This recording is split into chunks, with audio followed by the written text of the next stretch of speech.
What's up, ladies and gentlemen, boys and girls around the world? I would like to welcome you back to the Real Talk with Zuby podcast. On today's episode, we've got on another brilliant guest. She is a clinical psychologist and the author of a new book called Nervous Energy: Harness the Power of Your Anxiety. And this is Dr. Chloe Carmichael. Welcome to the show. Hi, Zuby. It is so good to be with you. Ever since I heard your song, Okay, Dude, and it really inspired me, truly inspired me like years ago. So thanks. It's really a pleasure to be with you. I'm so honored. I have to ask now, how did the song inspire you? Well, I mean, basically, what the song to me is about, I hope I didn't totally misunderstand it, but the way that I took it was that it was a song really about free speech and, just not letting fears of cancel culture stop you from, being yourself and just really standing up to that. And I remember at the time I sent you a DM. I'd never even met you or interacted with you. And I just was like, hey, I want you to know you're really inspiring me. Because for me, I'm a clinical psychologist and don't hold it against me, but like I'm an Ivy League grad and like I was living in New York and I was in the media. So all these factors and reasons were actually making me really, really scared of cancel culture. And I was in a verbal straitjacket for much of my life. And I really found, that song just honestly was almost like a catalyst for me. Oh, wow. That's amazing. That's awesome. I'm honored. Um, Sweet. Well, I've done a brief intro right there, Dr. Chloe, but for people who are not so familiar with you and your work, you've given a touch of an intro there, but tell them a little bit more about yourself.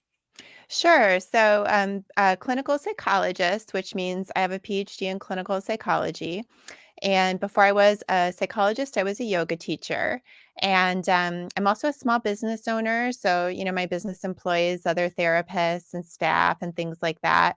And then I was really delighted a few years ago. I was actually asked to write a book, which, Nervous Energy. And that book was endorsed by Deepak Chopra and some other people that were, really thrilling for me to see. So the book is about the healthy function of anxiety, which is to stimulate preparation behaviors. I feel like there's so much, kind of emphasis on destigmatizing mental health issues, which is fine. But I think that also sometimes we need to also learn about mental true health, and learning about how every part of our human experience doesn't have to be about a disorder either, that there's, a positive aspect to that.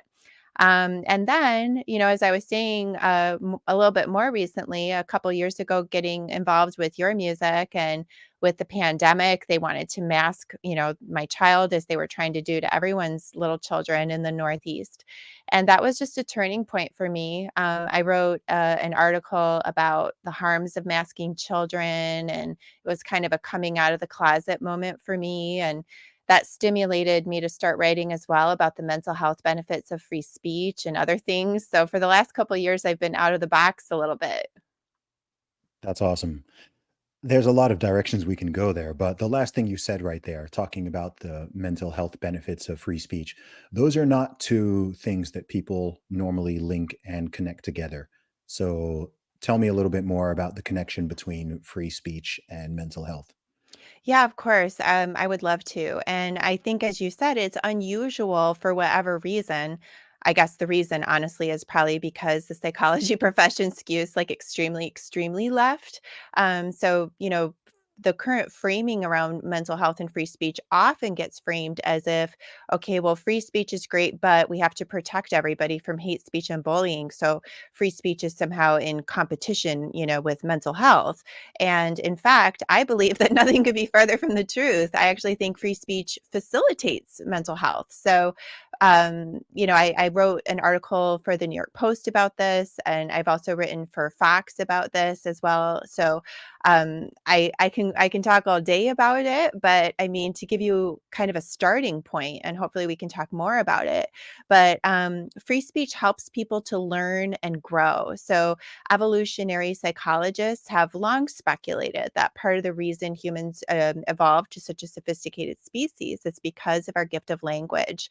So we we can share and exchange information rapidly. We can form bonds rapidly, all these things, through language. And of course, we shut that down when we stifle, whether it be scientific discussions or, social discussions or anything along those lines.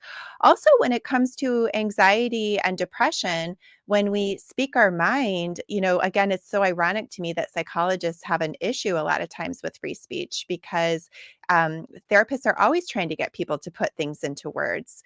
We've always known that talking it out and putting things into a system of language is really soothing. And studies show that it also slows down your amygdala activity. So it takes you out of the, fight or fight place unnecessarily.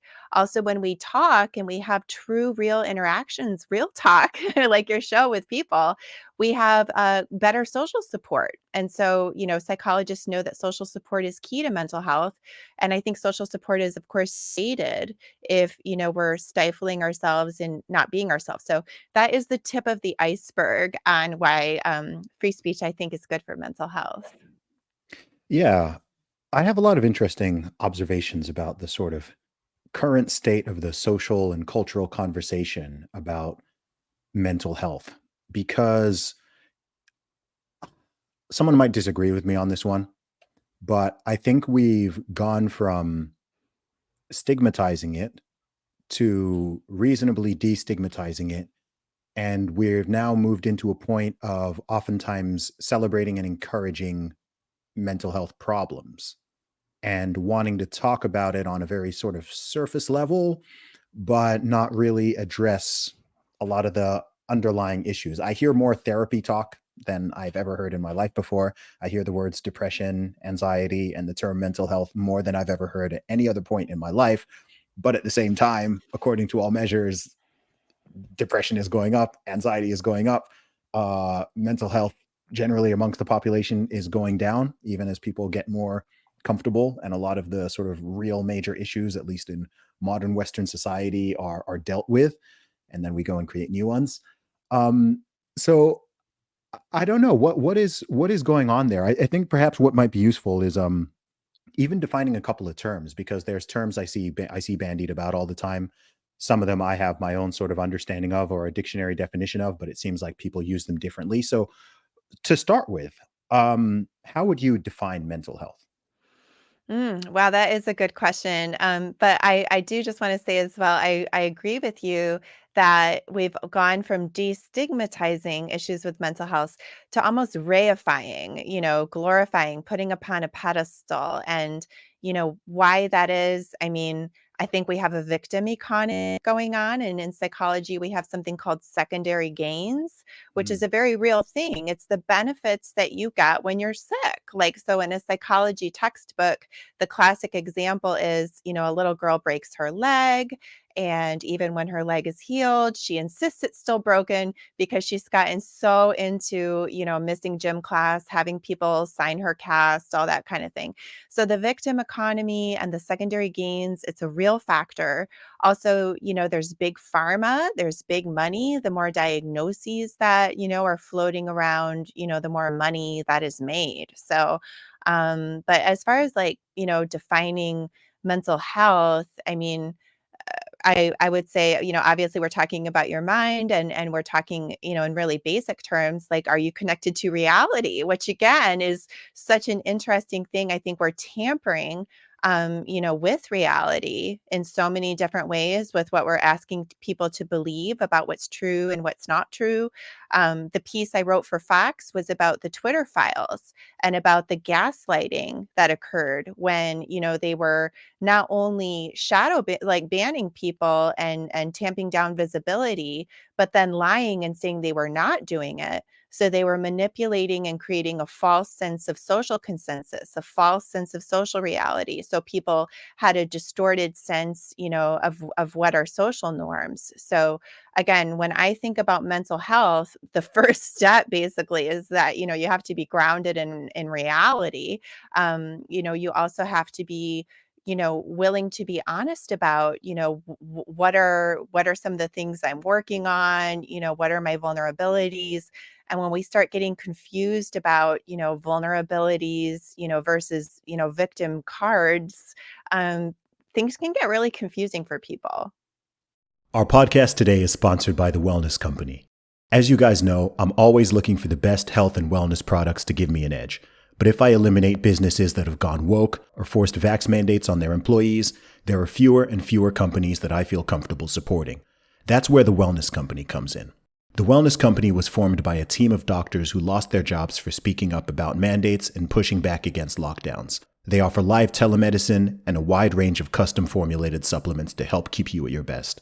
My favorite Wellness Company product is their Spike Support formula. It's the only product I've seen that contains ingredients researched to block and dissolve COVID spike proteins in the bloodstream. Taking daily Spike Support can bring better mental clarity and increased energy levels. Whether you're vaxxed or unvaxxed, it doesn't discriminate, and neither does the Wellness Company. Get back to that pre-COVID feeling. Go to twc.health/Zuby and use code Zuby, that's ZUBY, to save 15% at checkout. That's twc.health/Zuby and use the code Zuby at checkout. Yeah, absolutely. I love that point you made about what did you call it? Secondary effects or Secondary gains is a secondary psychology gains. term. Yeah, that's actually a really good term. And I can totally understand. And I can see that, right? We're living in a strange society where not everybody, but a lot of people seem to be enjoying feigning victimhood and claiming all the points and currency and sympathy that comes with that. And people will find sort of any excuse in any way that they can put themselves in this victim framing. Well, Um, what go ahead. I just have to say what can be done, because I know it's easy to say like, well, we see some people doing that, but the interesting thing is that we all do it to some degree, right? So whether we're conscious or unconscious of it, all of us on some level, probably have some kind of, secondary gain, situation. And when people were coming out of quarantine, a lot of people had social anxiety that was keeping them, from re-entering the world. And one of the ways that I found as a psychologist helpful, for people with that I think could translate to other areas. If you have people listening that think maybe they, have some secondary gains going on, how do you get out of that trap, right? What you do is you become honest and you ask yourself, what are my secondary gains? And in the COVID quarantine case, people were like, okay, well, the secondary gain is I'm spending more time with my family. I'm less stressed, listing them out. And then what you do is you say, okay, how can I keep these secondary gains going while also getting well, while also getting, past this, supposed obstacle? Because when we can be honest about it, then we can pursue getting those gains just another way. We don't have to be stuck in letting that hold us back. Yeah, I never quarantined, so I can't relate. But Good for you, buddy. I know, Good for you. I know that some people did.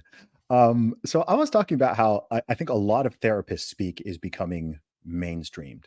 Um, I find it annoying, but I'm curious to know what the proper definitions of some of these terms are. Another word I hear nonstop is trauma. Everyone all of a sudden has trauma.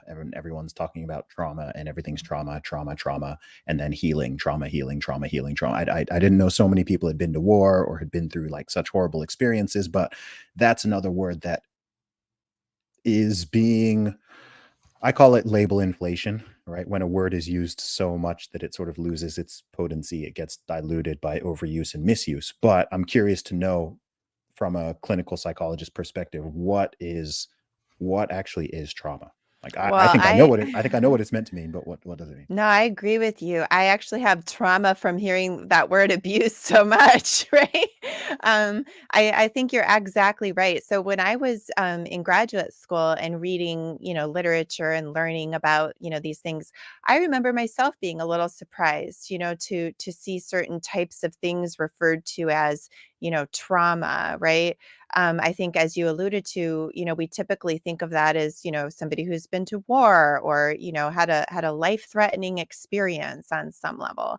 And then I think that it was like a kind of a mission creep on that word where, okay, so then it started maybe getting extended to like children whose parents got divorced. Okay, and then it starts, getting extended to, just all kinds of things that are relatively minor, but we have to remember that we're living in an era where people like to say that words are violence, which, by the way, is another, in my opinion, a break with reality, right? That's not helpful. That's heightening anxiety. But when you live with that viewpoint, that words are violence, you could say, well, I felt traumatized because somebody called me a name or whatever, and uh, I You got think misgendered. it's, yeah, and it's like, I think it's a really misguided form of compassion. I think, assuming they're coming from a good place, maybe therapists are trying to, name the issue and communicate that they recognize it as something important to the person who experienced it. But I really think it's backfiring, because what it's doing is it's undermining that person's sense of resiliency, by saying that, you're going to, I mean, what does trauma do, right? It wounds. And, then we, as you said, we have to go through this quote healing process. And, how fragile are we that we have to go through all of that, over like being called a name or something. So I agree with you. It's a word that's overused. And I think the definition of it, even within psychology, has gotten so vague that it's become meaningless. That's interesting. Um, what about the word depression? Okay, so that's a really interesting one. So in psychology, we can have, clinical depression, to qualify for a diagnosis of, major depression. There's certain criteria that need to be met.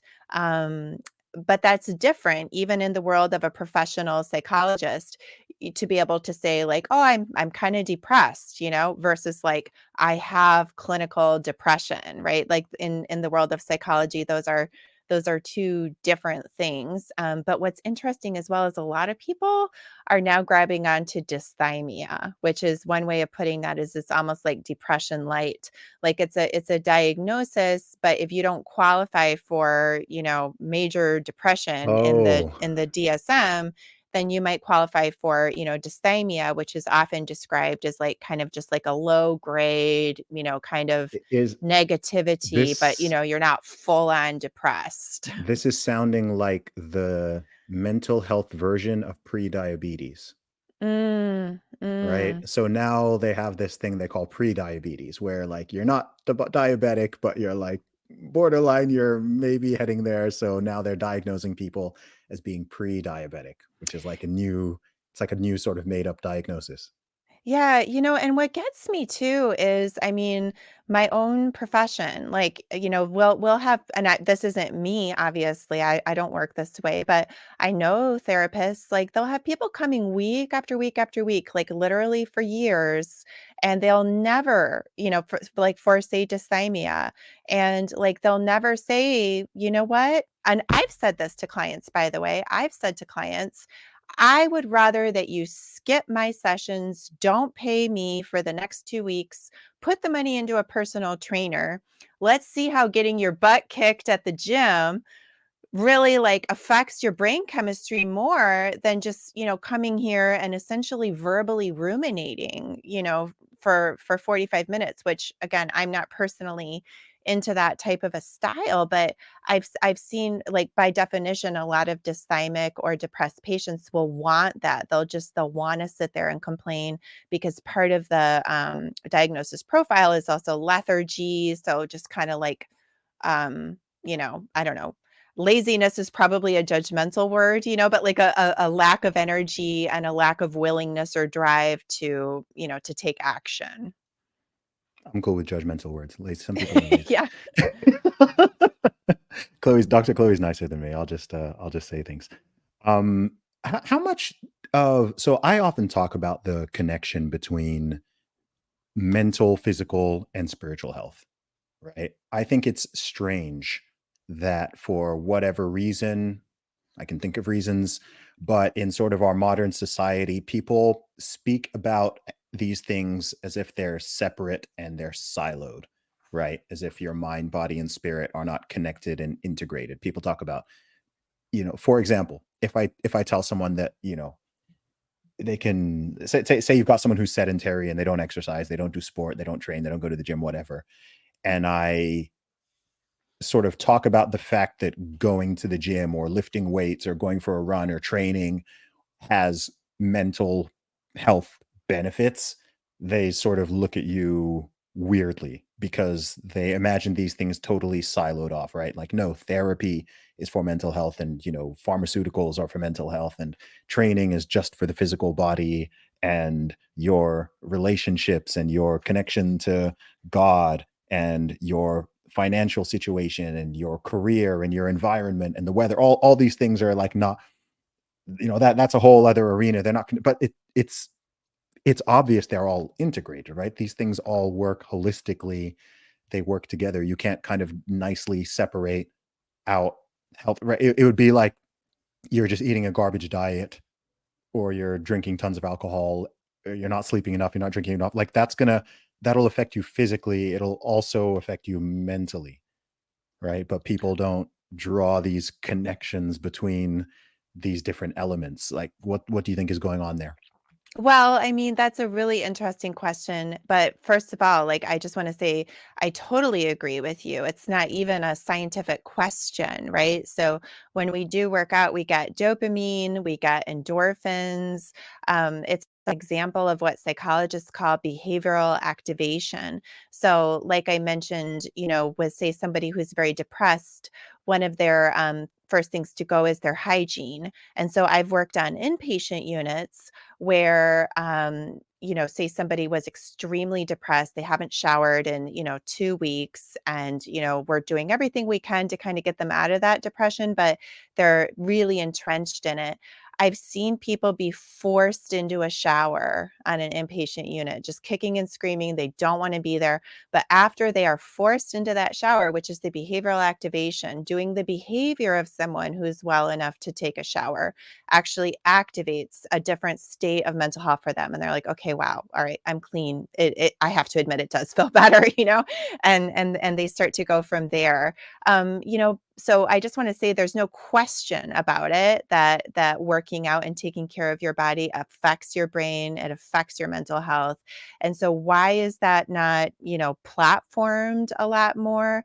On an individual level, I think it might be, again, going to the secondary gains. Some people are not truly interested in getting better. They're in some certain way maybe kind of attached to their sadness, or they may be working with a therapist that, I hate to say this, but is frankly more interested in just churning out a weekly visit fee than, really challenging the person and saying, I'm not going to just let you sit here and validate every word that comes out of your mouth. We're going to have real talk, and we're going to have homework. And if you know, if you say you can't afford it, again, I'll say, well, then skip my sessions, like skip my sessions for a week, and we'll see what happens.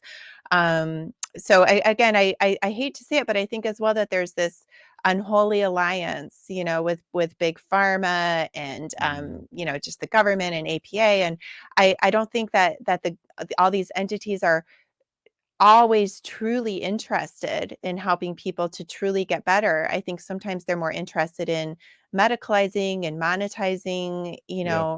the It's not even sickness. it's not even a question. Like, it's just a fact. It is that Mhm. way, right? And big Mhm. pharma, their goal is to make money, which is not Mhm. an inherent bad thing, right? I'm a Mhm. capitalist, Mhm. but there's good and bad ways of making money, and there's ways that are ethical, and there's ways that are unethical, and you know, pathologizing the human condition in the way that they're often doing for the sake of profit. I mean, in some cases, literally making up new making up new diseases and new conditions and new diagnoses so they can then package up a pill and then sell it to that Mhm. person and so on and then increase the dose.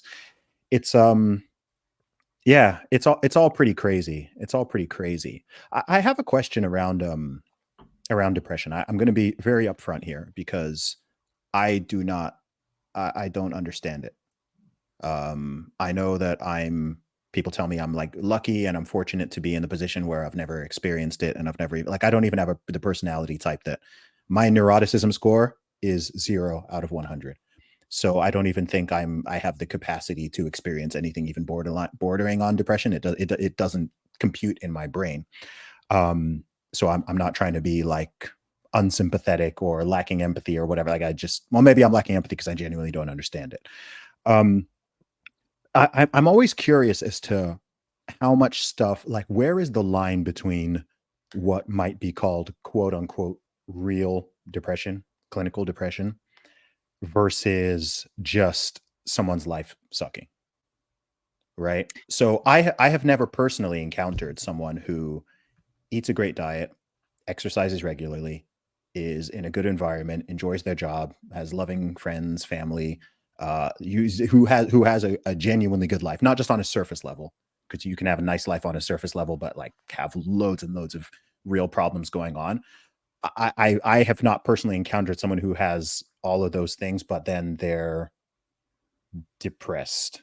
I find that people sort out the things in their life that they're not happy with, and then lo and behold, they're no longer feeling depressed and they're feeling a lot more content, happy. They've got meaning, they've got purpose, all of that stuff. So I'm willing to believe that there are people who have like ticked off all that stuff and like they're still depressed, but I don't know.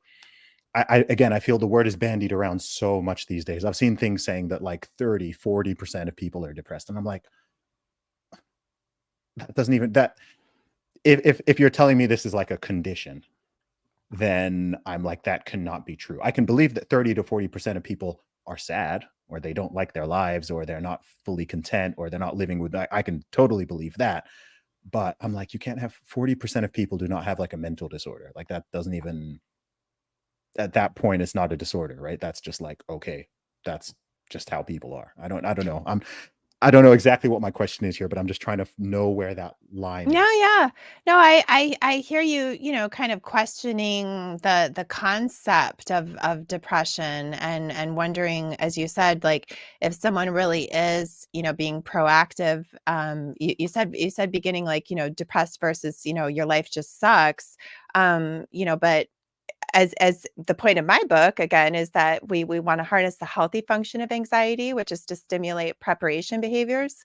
So, if your life sucks, that anxiety is what's supposed to be stimulating you to change it, right? And interestingly, one of the hallmark features of depression is actually a sense of helplessness and a sense of hopelessness. And so that's why a lot of times anxiety will actually lead to depression. So, if you're having anxiety because you hate your job and you think your spouse is cheating on you and like everything's awful, but you're not letting that anxiety stimulate you, to do anything about it, then eventually you will develop just kind of an apathetic, helpless attitude. Which again is why we want to stimulate people to do something about it. um, and that's again why I think it's actually kind of dangerous to start reifying it's okay not to be okay, everything sucks and you're depressed and that's okay. No, it's actually not. We're supposed to be stimulated, to do something about it if we're dissatisfied. But another, thing that you touched on there when you described this, profile of a depressed person, that it's hard to compute for you, which by the way, it is for me too. And I don't know about you, but I personally have had a great deal of actual hardship in my life. And even in the hardest times, I was never depressed, I was really always thinking about what I could do about it. And I think even now, it makes even my hardest days, I can look back on days that I know were much harder for me.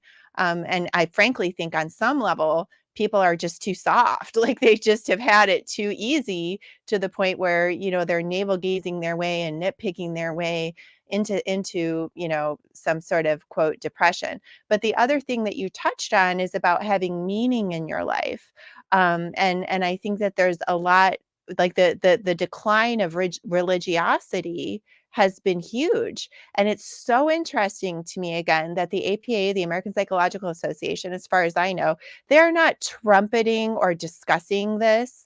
Okay, even though we know psychology studies do show that religiosity is a protective factor for your mental health, right? And so why is it then that we're not seeing you know go to your place of worship month, hey, it's good for your mental health. Or hey, even if you don't believe in, a particular god, maybe you should read some religious books and, see Yeah. if you can awaken your faith, Yeah, they're because never it's gonna say that. actually no. But I mean, but to your point, again, about people not having meaning, because I think some people confuse that on some level, with depression. So I would love to see all of that addressed more. And you mentioned as well about that kind of nexus of body, mind, and spirit. And it's interesting to me that the etymology of the word psychology, the Greek word psyche, where it comes from, actually means spirit. And so, Mm. yes, for sure. I do think people need meaning, and they do need to understand that there is a connection between body, mind, and spirit. Yeah, well, some people don't even believe in the concept of a spirit or a soul, so obviously that element they're not going to want to they're not gonna want to entertain or discuss, let alone recommend, and I think that's a massive part of the problem. I think a lot of the problems that we're sort of currently having societally and culturally, I think the reason for them is pretty obvious, but I think we live in a strange time where sort of saying the obvious thing, um, gets people attacked. I mean, you can also build a career off it. I've built a career off of saying a lot of obvious things. And it's sort of strange. It's like people don't wanna the dots are all there, but people don't want to connect them. They don't wanna make the link between the decline of family and the rise in fatherlessness and mental health problems. They don't want to make the link between obesity and people being sedentary and mental health problems. They don't want to make the connection between issues going on within and across the two genders and how this is impacting the way people are thinking and behaving. Like they don't want to it's very strange. Like I said, it's very siloed, right? And it's just, oh, actually, well, here's a pill. Here, take this pill and this will make everything better. It's like if you've got fundamental problems in your life that are causing you to feel anxious, causing you to feel depressed, causing you to feel sad, lonely, whatever it is, it's like you can't just to me, it's like someone says they're lonely and you prescribe them a pill. I'm like, "What?" There probably is some type of pill that makes people feel lonely. I'm sure some chemist could formulate that, but it's like, well, the fundamental problem of loneliness is that you don't have meaningful relationships and connections with other human beings. So if you want to alleviate that, that's what you need to do. We're seeing the same with now they're pushing all these obesity drugs and injections and stuff. And it's like, if you are obese, it's because you're consuming too much relative to your energy level. The solution to that isn't just here, takes this big pharma pill. It's like, okay, like increase your movement, decrease your consumption, and over time, you will lose weight. Many millions or billions of people have done this in the past. Like it works. So I don't know. It's strange. I think the problem is that I guess maybe this is one of the people because someone could say this is a downside of capitalism, which is that a lot of these solutions are not they're not lucrative. You don't make money from them, right? If someone has type 2 diabetes and you recommend fasting to them as a way to put that into remission, which most doctors don't even know and won't promote, nobody makes money off fasting, right? Right? No, Fasting is I not a totally. moneymaker. So I think all these things kind of just get linked together, and it's creating very significant problems. Like the amount of people, adults and young people who are just again, some of it is subjective, right? Who are reporting themselves as being depressed or having anxiety or this mental health problem or that. Like all these numbers are just going up and up and up and up. And I'm like, this is not this is not good. This is not healthy. No, and alongside of all of that, I think what you're also pointing out, and it's most easy to see, as you pointed out, like in the obesity issues, right? Um, it is that we're discarding the healthy function of shame, right? So just like there's a healthy function of anxiety, which I want everybody to know is to stimulate preparation behaviors. The healthy function of shame is to alert us when, we're failing to meet our own standards, right? And, the whole like no shame, phrase and catch thing is I think really harmful, to the point where now, as you mentioned, like say with obesity, this may shock you, Zuby. I don't even know if you've heard this yet, but did you know that there are many medical doctor offices now where if an obese patient comes in because they're having a knee problem, the medical doctor will not say to them that this may have to do with their body weight because that could be considered shaming this patient, right? So you see where this is a completely misguided, form of compassion. This is not helpful. And in fact, again, there's actually a healthy function to shame. So just like a person with no anxiety wouldn't think to look both ways before they cross the street, a person, with no shame can sit there, completely obese, doing nothing good for themselves, and then say, "Gee, I'm so depressed," but have somehow put it really out of their awareness that this is their own doing on some level, that this is in their power. And psychologists have known for a long time that actually having an internal locus of control versus an external locus of control. External locus of control is like, "Hey, it rains. I can't help that. Life happens to me." Internal locus of control is, I make choices that affect my life. We've always known as psychologists that an internal locus of control is associated with, better mental health outcomes. And to have that internal locus of control, you have to have shame. And so, we're losing that, even that healthy sense of shame. So I'm glad you touched on that. It's most obvious in body weight issues, but I think it comes about in depression and anxiety and so Mm. many other, forms that are really just supposed to be part of the human experience on some level that can inform us and guide us. But we want to externalize them, medicalize them, monetize them instead of taking, internal locus of control, personal responsibility, ownership about them, which is actually the most empowering thing we can do. Mm. I think that point about shame is very interesting. I think what I would even say is that it hasn't been lost, it's just been shifted and transmuted, right? So shame is very alive and well. What was it you were talking about before? You were talking about cancel culture. What is cancel That's culture? true. We wanna But right, shame everybody else, you see what but I not mean, not right? our own shame. That's true. Yeah, I mean, if during the 2020, 2021 period, you didn't wanna wear a mask or you didn't wanna take the shot or you weren't like, man, people were not hesitant to throw shame around, right? That's I know true. people were not hesitant, right? So, actually, shame is weaponized all the time in our society and culture, but the thing is, things that should be shamed, those are the things where you're saying, "Oh, no, no shame, like, this is great, this is wonderful." In fact, let's celebrate it in some cases, and then there are things which are totally reasonable or good or just okay, yeah, fair enough. And people are being shamed and attacked and canceled for those things. Do you see what I mean? So it's like a misapplication of it's just like a poorly calibrated use of the social signal or the social phenomenon. Yeah, shaming other people abounds left, right, and center for sure. But yeah, when I say that we've lost the health of shame, I mean about oneself, about your own personal sense of shame. Yeah, absolutely. So let's talk a little bit about your book. It's called Nervous Energy.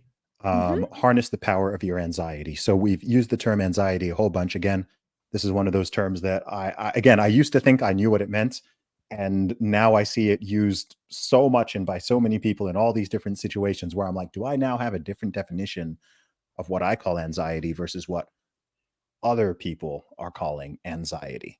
Right? I understand feeling anxious, but when someone is just like, I have anxiety, again, I don't really know what that means. I've had people actually try to explain it to me, and I don't truly understand it. I can understand like, okay, I'm about to step on stage and do a performance, and I've got some butterflies in my tummy, and like I'm feeling like, excited, but like a little bit of anxious, right? I've got that nervous energy, right? I get that. Okay, you've got an exam coming up the following morning, right? You're gonna get married in a week. You're feeling a little bit right. I get that. I get that like feeling nervous thing, just like I understand sadness.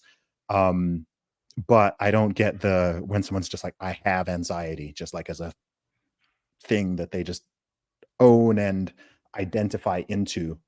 I don't I don't quite understand that. So maybe you can Help me. Yeah, no, you're so I totally relate to what you're saying, and I think that makes a lot of sense. I think when I hear someone say I have anxiety, what I personally think that they typically mean is they mean I I have anxiety that I haven't learned how to harness it into anything productive yet, right? It doesn't necessarily mean that their interior life is objectively any different than anybody else's, except that they, as you said, they identify with that label, and it's really many times just simply that they haven't learned how to channel it, and that's why my book I called it "Nervous Energy: Harness the Power of Your Anxiety," because I had tons of these really successful type A New Yorkers coming into my office in Manhattan.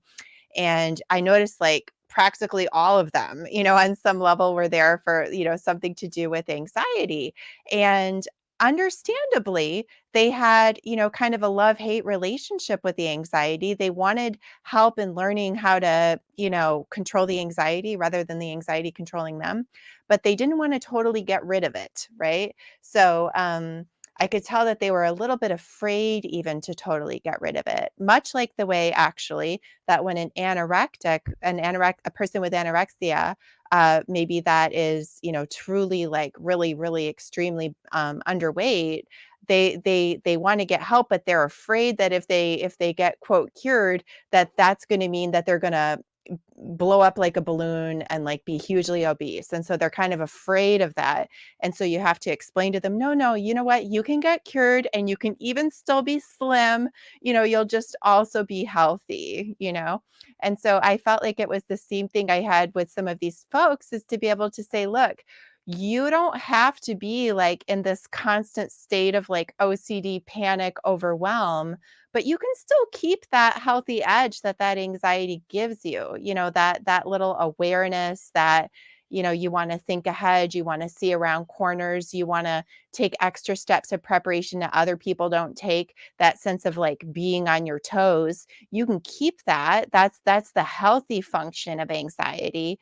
But we just don't want to let it snowball into the overwhelming space, because a lot of them I found, they were actually they had a habit of almost purposely picking themselves up into a little fit of anxiety because they were afraid of becoming complacent and just kind of lazy. And so they would constantly kind of work themselves up into that state. And they finally just needed to learn a little bit of a middle ground. And so that's what my book is about. It has 9 very specific practical techniques, because obviously there's different kinds of situations.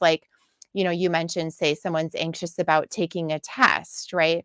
The good news is they're going to get some adrenaline and things like that. Mother Nature gives us that so that we have the energy to, say, make some flashcards, do some drills, that kind of thing.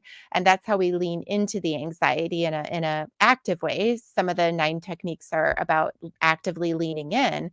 But then there are other situations where it's actually helpful to pivot away from anxiety. So again, for some people, they're like, oh, if you have anxiety, just bliss it away and think of a beach, right? That's actually not a good idea. If you're nervous about that big test, you don't want to just ignore it. But what about when that big test is over and then you still have just this extra jazzed up energy left over? Then you might want to do a different technique from my book. This technique would be called the mental short list, which is where in advance you come up with 5 things that you know are going to be more productive uses of your mental energy. Could be anything from getting a jump on your holiday shopping, writing notes of appreciation to people you keep forgetting, new work projects, whatever. But make a list of 5 things, because when we do get anxious, back to that body mind connection, our vision actually gets more narrow, not only our mental vision, but even our physical vision. And so when we're anxious, we can't think of it. So in advance, we list out 5 good things. And that way, after the test, when we have all this, free floating extra energy, we have an easy target where we can point that energy at and make it work to our good use. So there are lots of healthy ways that people can use anxiety. And I actually find that when people don't know how to use anxiety productively and they just want to block it out, that's actually when they're prone to developing, like, a quote, a serious disorder. I hear all that. What's the difference, or what are the differences between anxiety, worry, and stress? Are these different things, or Yes. I mean, so technically, worry is definitely part of anxiety. So, like anxiety is basically like, a concern about a future event and not being able, to meet the demands of that event, right? That's just a very simple, kind of crude definition. So, certainly worry, would be part of that. Stress is when we have demands on us and in the exact current moment, we're experiencing a sense of feeling maxed out, right? Just like at the gym, when you're like lifting muscles and your muscles are starting to shake, your muscles are under stress. But what's interesting, and I know you know this, is that our muscles only grow when we put them under stress. So stress is not the enemy. That's why I want people to know we don't want to get stressed about being stressed. We don't want to be anxious about being anxious, right? We want to just kind of like recognize that we are stressed and then, see what extra resources we can pull in to help us deal with the stress, or if we're stressed because there's too many demands or we've neglected to, prepare appropriately for a situation and that's what's causing the stress, then what can we learn from it and how can we change and grow from it? So you said stress, anxiety, and worry. Yeah, I think I covered them all Hmm, now. gotcha, gotcha. Yeah. Yeah, no, because I hear, like I said, I used to hear the word worry more. I think a lot of people now have sort of replaced the word worry with anxiety. Even stress. I feel like I used to hear the words worry and stress more and hear anxiety not so often. Now I hear anxiety a lot. And yeah, I don't know. Like, again, I understand what someone means when they say I feel stressed or when they say I feel worried. But when someone says like I have anxiety, I don't know if I get that. I even get I'm anxious, right? I can understand being anxious about a specific thing, right? Something is coming up, something is on the horizon, and of course, you're thinking about it, right? And that creates a certain feeling. I guess I just try to understand this thing of just kind of being in this permanent state of I don't know. No, Maybe I'll just never quite understand it. well, that's because I think that there's confusion oftentimes, even within the people, that are saying that because like you said, it's I have anxiety, It's not like even though psychologists like to pretend it's sometimes like the same as saying like I have diabetes, right? And I can do a blood test and I can, see that you Mm, have it. Um, but I have anxiety. Yeah, it's like, well, yeah, so does every other human. Every other human being has, anxiety present. It's part of a healthy, human profile.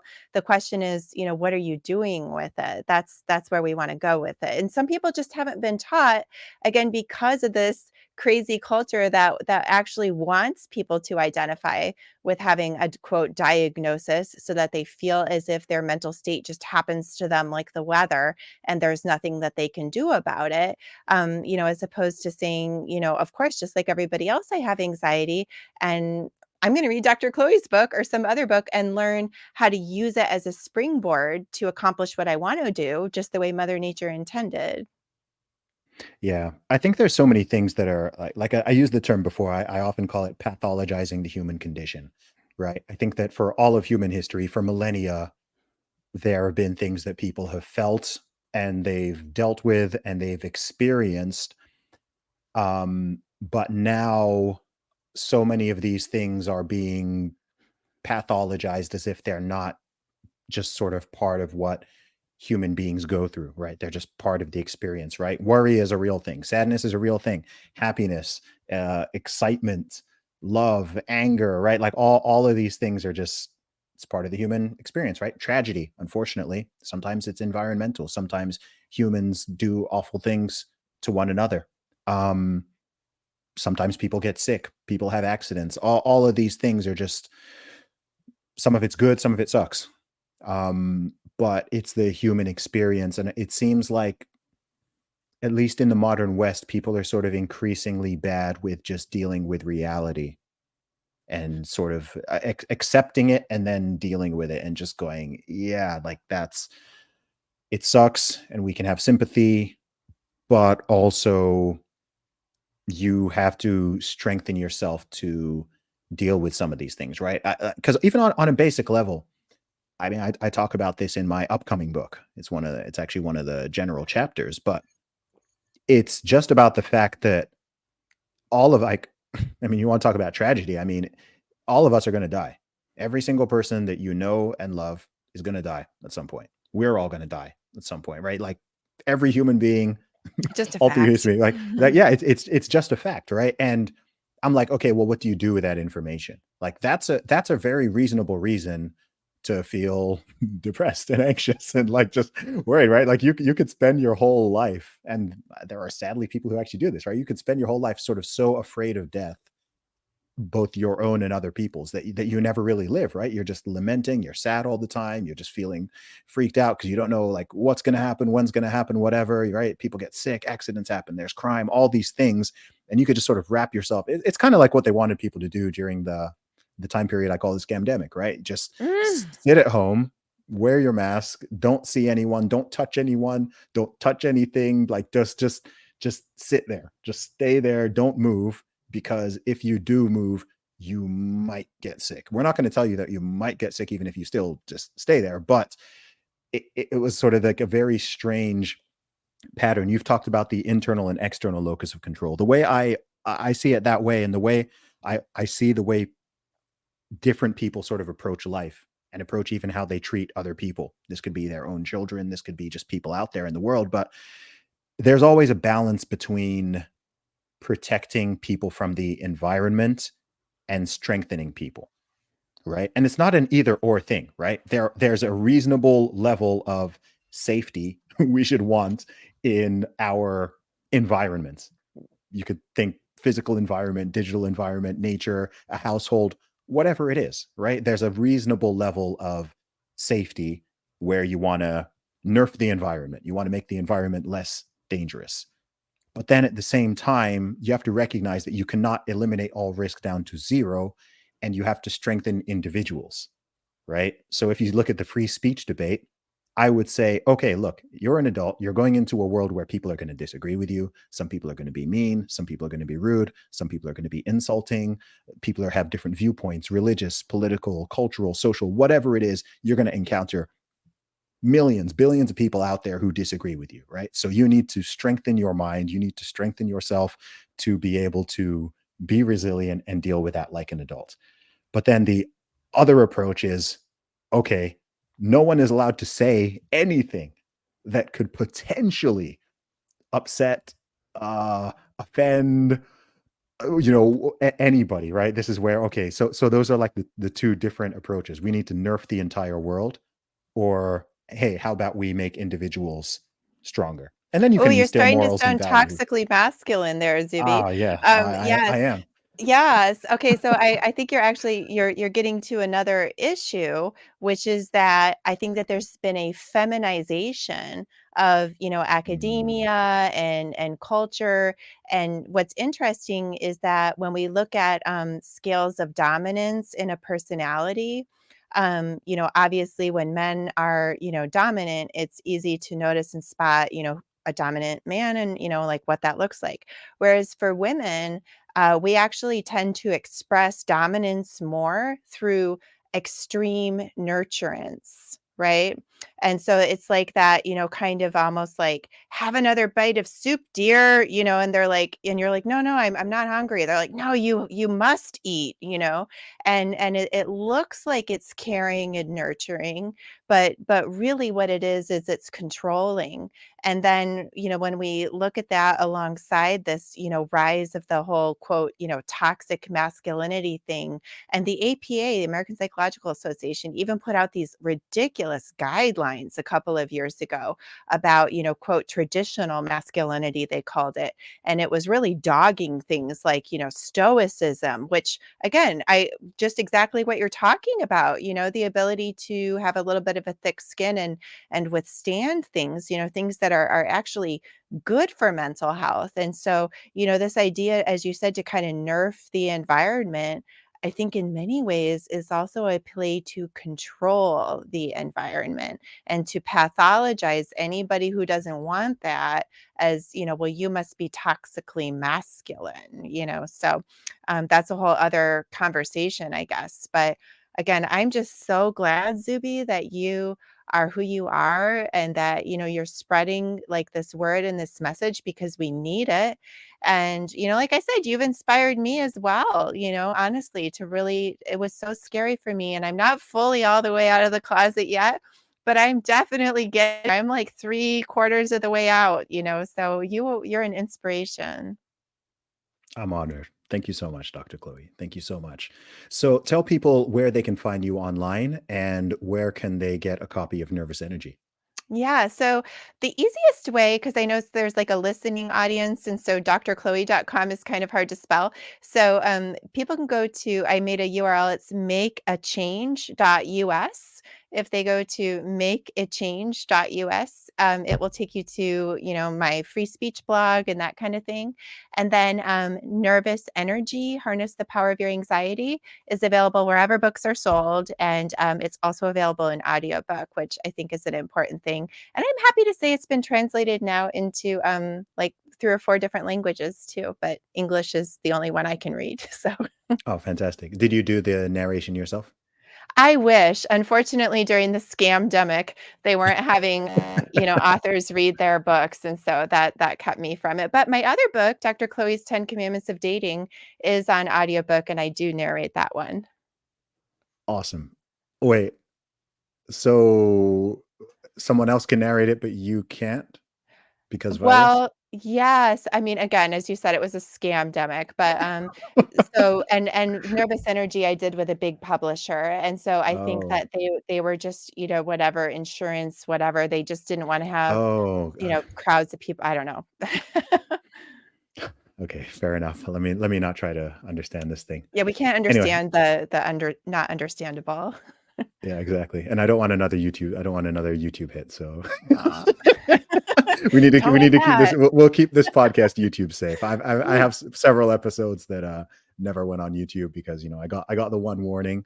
In fact, yesterday they said that I could have the warning removed, but I had to do a little retraining. So Oh, little yeah, re-education this camp. is a new thing. Yeah, they just brought this in like this week. Now, if you get a strike on your no, not a strike, if you get a warning on your YouTube channel, you can get the warning removed in 90 days, but you have to do their mandatory retraining to make sure you understand their policies. And yeah, it's got a little bit of a I noticed a little ideological bias in there. Just a I little, noticed a maybe. little bias in there. Yeah, just saying, just saying. But Dr. Chloe, thank you so much for coming on the show. It's been a pleasure to talk to you, and good luck with everything you're doing, and keep on speaking up. Thank you, Zuby. Same to you.